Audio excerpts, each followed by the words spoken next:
on va quand même terminer ça un peu tard, c'est pas grave. Là, on ne connaît pas encore, il faut calculer pour savoir. Voilà, le BD c'est là. Lorsque le tard, on fait un peu n'importe quoi. Bon, BBD, pour trouver BBD là, on suit la loi des mailles, on part de B, on revient à B, d'accord? En suivant les flèches de tension. Bon, BD, on part de B là, DB, on monte, plus V2. D'accord? Et là, on descend dans le sens opposé de la flèche, moins V1. Moins V1, on tombe sur B. C'est le point de départ. Ça s'annule. Donc, DB est égal à V1 moins V2. VDB, et donc, est égal à V1, c'est 600 racine de 2. 600 racine de 2, 0 phase, moins V1, c'est... Et V1 moins V2, je veux dire.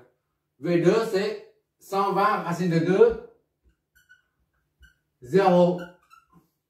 Donc, VDB, ça, moins ça, c'est en phase, c'est donc 480 racine de 2, pas besoin de. D'accord? Je vais faire quand même pour que tu vois, tu sois convaincu.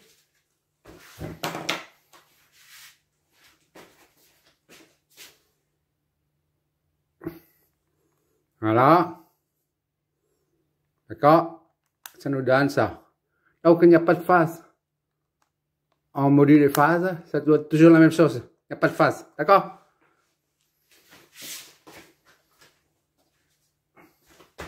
C'est la même chose que 678.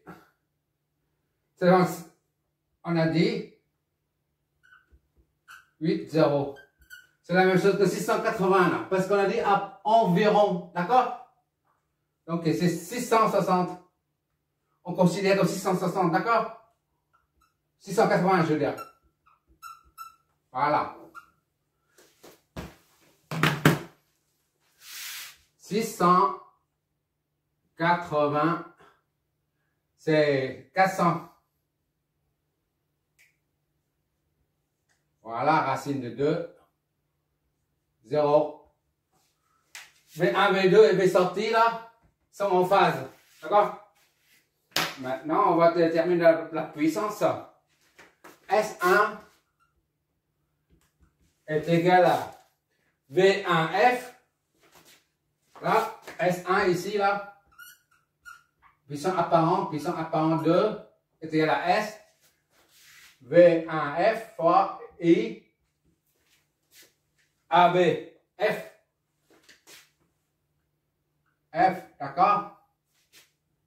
IABF efficace est égal à S1 sur V1 efficace est égal à S2 V2 efficace fois V2 efficace fois ICD. D'accord? ICD efficace. Efficace soit ICD efficace est égal à S2 sur V2 efficace. D'accord?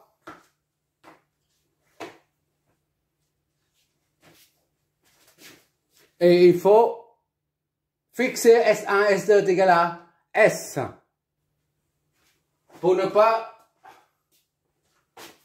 avoir de surcharge, donc c'est égal à S sur V1F est égal à S sur V2F. Ok là? Donc S1 et IAB.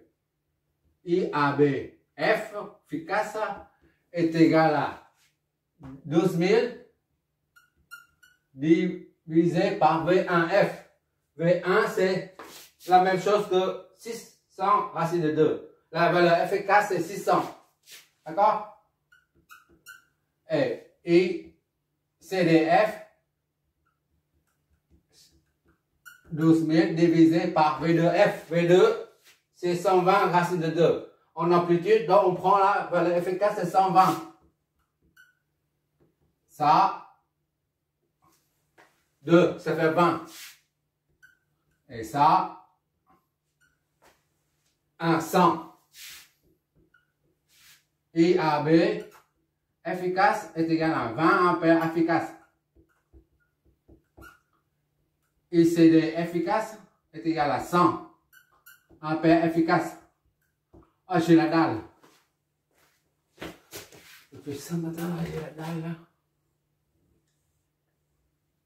Ah. Je ne peux pas imaginer le temps qu'on passe dessus là. Bon, on peut maintenant connaître la puissance admissible à la sortie là. Si on raccorde une charge ici là, R, d'accord?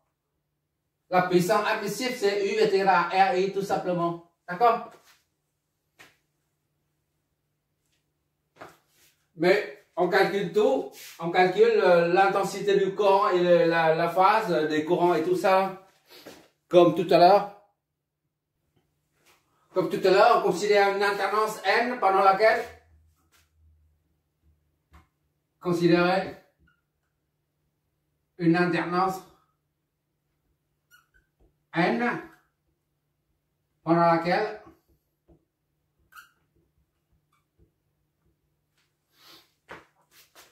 les courants I0 sur I, AB et ICD circulent comme indiqué ici. D'accord?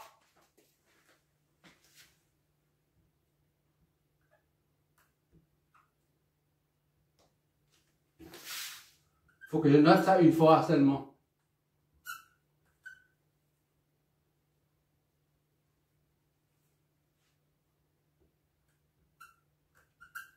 L'essence de courant est 100. Ce indiqué schéma. D'accord. Pas de déphasage. Déphasage, c'est-à-dire I0 est égal à I0, 0. IC, IAB est égal à IAB, 0. Et ICD, dans ce sens-là, ICD est égal à ICD, pas de déphasage. D'accord? Donc,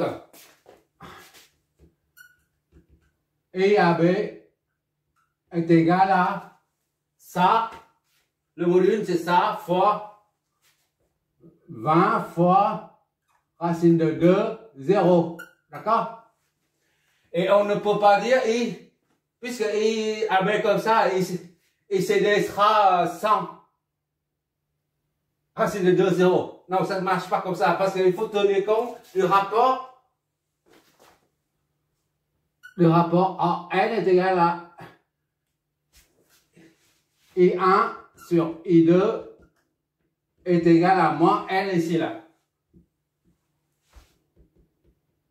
IAB, I1 c'est IAB là. Sur I2 c'est ICD. ICD est égal à moins N. D'accord? Pourquoi c'est moins? Comme on a dit, quand les deux courants entrent tous deux dans le point de marquage, on aura I1 sur I2 est égal à moins 1, moins N. Ou alors, I1 ou I2, I1 et I2, tous les deux sortent en même temps du point de marquage, on a aussi moins N. D'accord?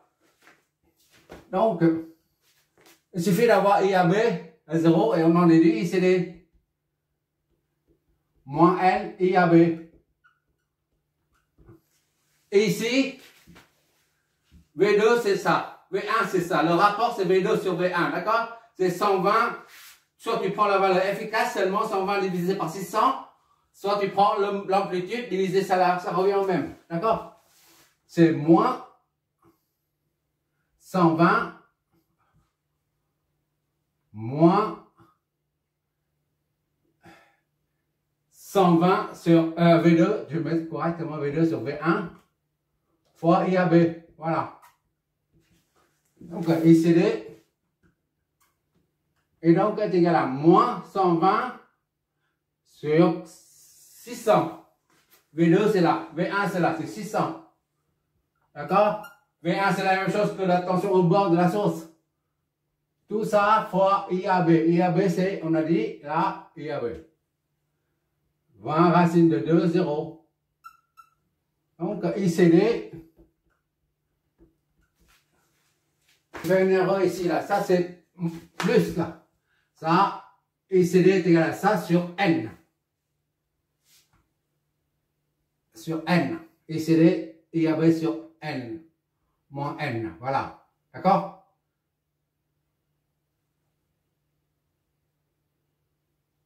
Voilà. Donc, est égal à IAB, c'est ça. 20 racine de 2, 0. D'accord? Sur moins N. N, c'est combien? N, on a dit, c'est V2 sur V1. V2 sur 1. IAB sur moins V2 sur V1. D'accord? Donc, ICD, soit tu mets V2, on a efficace ou en module, ça n'a pas d'importance. D'accord? Cela revient au même. V2 sur V1, c'est son IAB, c'est 20 racine de 2, 0, divisé par moins 120 divisé par V2 là, sur V1, c'est 600. Qu'est-ce que ça nous donne? ICD et donc est égal à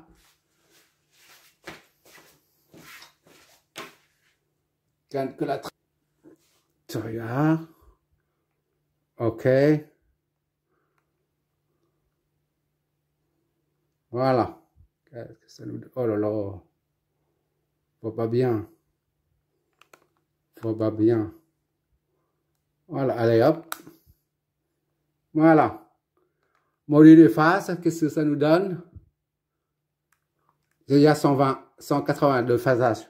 Parce que c'est un moins. Ok, d'accord? 180. Le phasage. 141, virgule, 421. Et 180 degrés. Ampères. C'est pas des ampères efficaces, d'accord? Ça sont des ampères.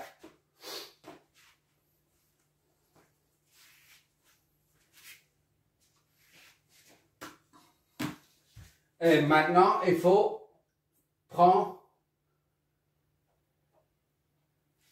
I0.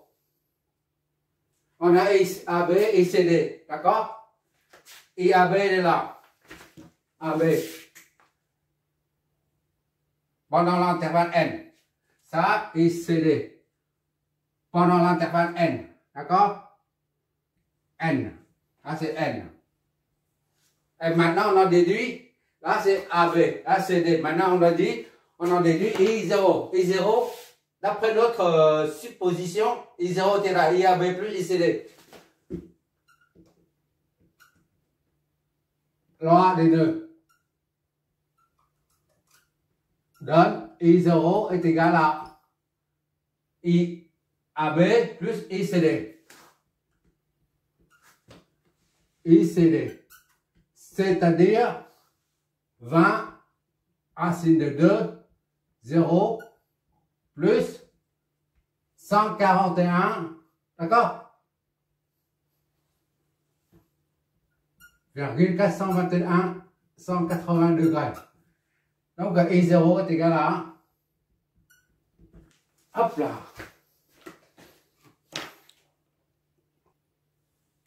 On a presque fini. Vu? Trop proche. Il faut que j'appuie, voilà. D'accord?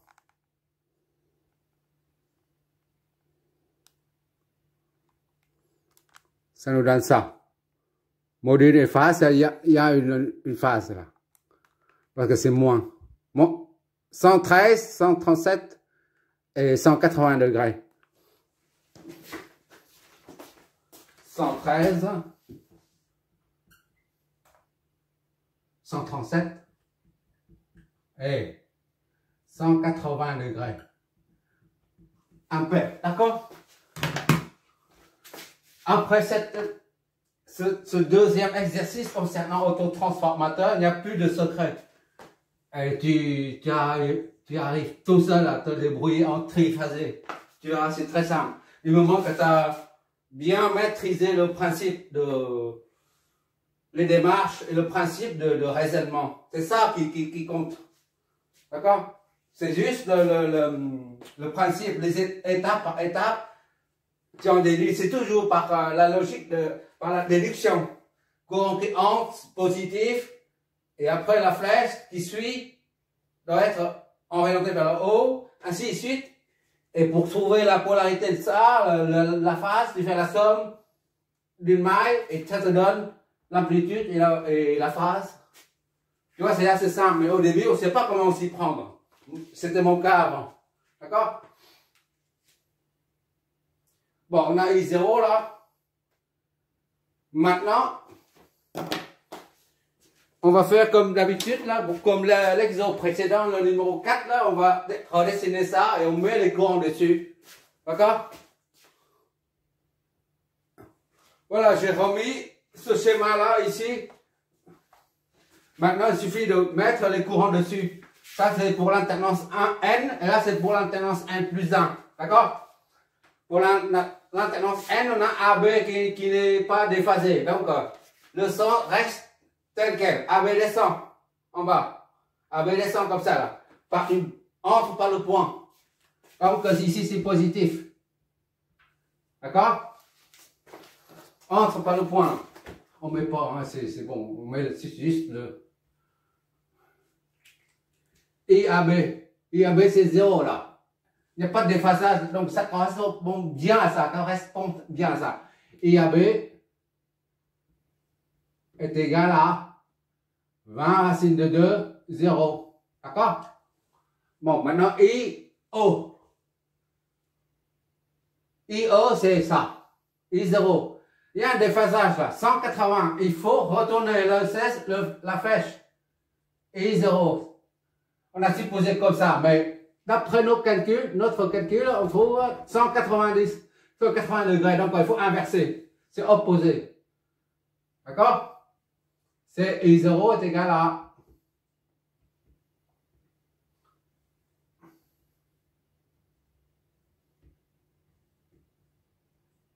0. D'accord? Et enfin, ICD. Ça, c'est IO, ICD. ICD, c'est pareil. On a supposé le ICD sort. Et ICD entre.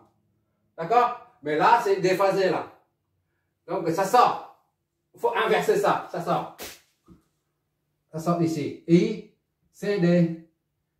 ICD, c'est 141,421. 0. Tu vois bien que...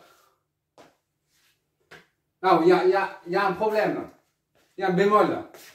C'est pas bon là. Enfin, je me suis trompé avec ça là. Là, ça entre. D'accord? On a supposé ça entre. Mais comme il y a 180 d'après nos calculs, donc ça sort. Ça sort du point. D'accord? Mais là, j'ai mis comme si ça entre. Donc, ça sort du point. Ça sort, c'est comme ça. Ça sort. Là, tout à l'heure, ça entre. Maintenant, ça sort du point. Voilà. Et ICD. 141, quand je m'éloigne, je vois mieux. Voilà. Ça sort du point. D'accord? Il n'y a que IAB qui entre. Mais ICD, ça sort du point. D'accord?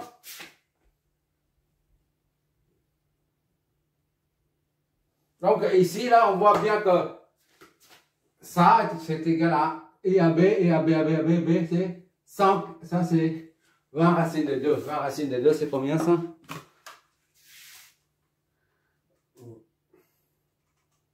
20 racines de 2. 28, 284.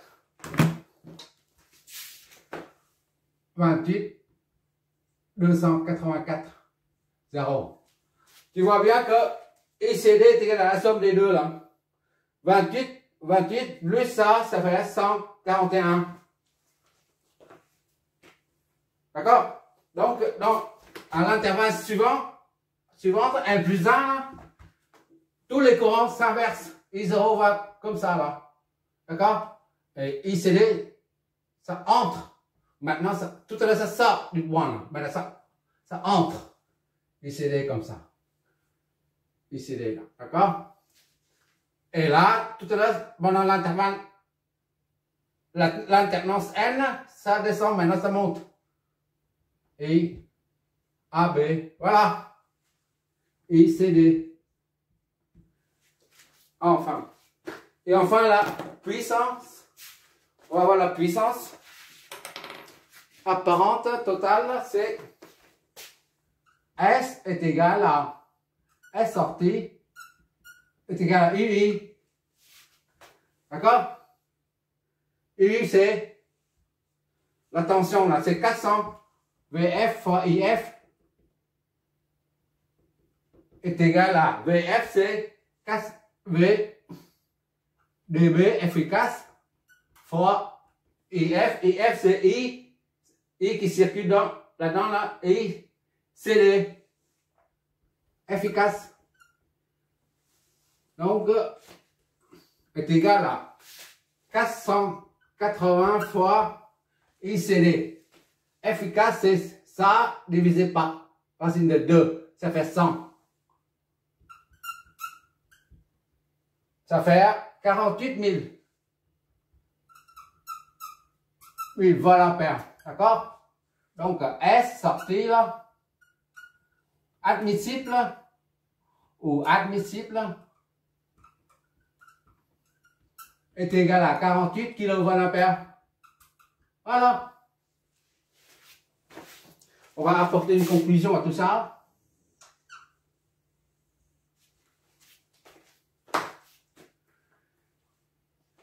On regarde ici la 48. L'attention déjà. 600. On prend 600. 600 divisé par 120, ça donne 55. Ok, là, tout à l'heure, on a utilisé 600, tout à l'heure, c'était 120 volts. D'accord? Et maintenant, c'est 600 volts en valeur efficace. 600 divisé par 120, ça fait 5.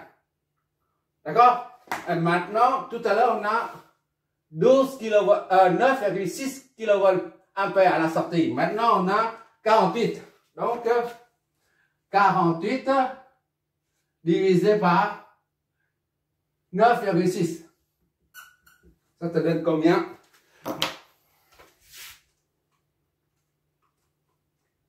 « 48 divisé par 9,6. Voilà, il faut que tu vois ça. Ça te donne 5 aussi. D'accord? Ça te donne 5 également. Qu'est-ce que ça signifie? Tu obtiens 480 volts à la sortie, que ce soit avec 600 volts, que ce soit avec cette source-là qui est 600 volts ou cette source qui est 120 volts, tu obtiens toujours 480 volts à la sortie. D'accord? En valeur efficace. Mais la puissance, elle est 4 fois moins. 5 fois moins. 5 fois moins, regarde. 5 fois ça, ça donne 9,6 fois 5, ça donne ça. La tension est 5 fois moins, ce qui génère une puissance 5 fois moins à la sortie, tout simplement. D'accord? Et la puissance V1, V2, là, S1, S2, je ne sais pas si tu vois encore. trop bas là. Eh, ok, les deux dernières lignes. S1 est égal à V1F fois I, V1F fois I ABF. AB efficace. Et S2 est égal à V2F fois ICDF. Efficace. V1F c'est 600, d'accord? Fois IABF, efficace. IAB c'est ça, 20 fois ça, d'accord? Et on a dit IAB c'est 28, c'est-à-dire 20, efficace. D'accord? Et V2F c'est 120, d'accord? V2F c'est 120 fois ICD. ICD efficace. ICD efficace c'est ça. Divisé par racine de 2, ça fait 100. Qu'est-ce que ça donne? 6 fois 2, ça fait 12 000 volts ampères. Ici, c'est idem. D'accord? 120 fois 100, ça fait 1000. 12 000 volts ampères. Qu'est-ce que ça veut dire? Ça veut dire que tout à l'heure, on a trouvé 12 kV ampères avec une sortie de la puissance disponible de 9,6 kA.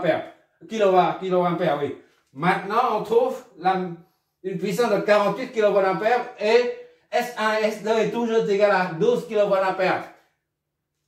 Dans un cas ou dans l'autre, dans ce cas-là ou dans ce cas-là, les deux enroulements ne sont pas surchargés, d'accord? De transfo.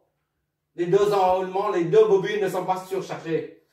Que l'on branche ce côté au secteur ou ce côté au secteur, la puissance caractéristique du transformateur n'est pas dépassée. Le transformateur n'est pas surchauffé.